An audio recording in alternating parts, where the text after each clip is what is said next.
Σοβαρές εξελίξεις φαίνεται ότι έχουμε όσον αφορά την ιδέα της συλλογικής δύσης να κατασχέσει τα ρωσικά περιουσιακά στοιχεία που έχει παγώσει από την έναρξη του πολέμου στην Ουκρανία και τα οποία ήθελε να στείλει στο Κίεβο, καθώς σήμερα οι Financial Times αναφέρουν σε δημοσίευμά τους, το οποίο θα πρέπει να πούμε ότι συζητήθηκε πάρα πολύ σε ρωσικά μέσα μαζικής ενημέρωσης,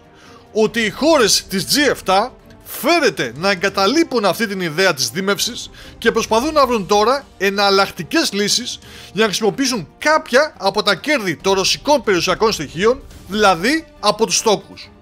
Όπως λέγεται, η Ινδονησία και η Σαουδική Αραβία επιμένουν πεισματικά στο να μην υλοποιηθεί κάτι τέτοιο από τη Δύση, καθώς όπως είναι φυσικό θα δημιουργήσει πολύ αρνητικό αντίκτυπο, κακό προηγούμενο και οι υπόλοιπες χώρες θα αρχίσουν να αξιολογούν την επικινδυνότητα που διατρέχουν οι δικές τους επενδύσεις στη Δύση και το πιθανότερο είναι να έχουμε εξελίξεις που θα κλονίσουν την παγκόσμια οικονομία σε απίστευτο βαθμό.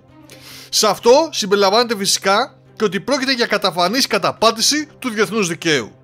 Και αν και σήμερα οι Financial Times και τα ρωσικά μέσα ενημέρωσης δεν το αναφέρουν, θα πρέπει να πούμε και να τονίσουμε ότι το πιθανότερο αυτή η στροφή της G7 να προήλθε από τα προειδοποιητικά πυρά που εξαπέλυσε ο Ρώσος πρόεδρος Βλαντίμιρ Πούτιν τις προηγούμενες ημέρες, που τρόμαξαν τη Δύση αφού με ένα διάταγμα που υπέγραψε μέσα σε μία νύχτα μεταβιβάστηκαν το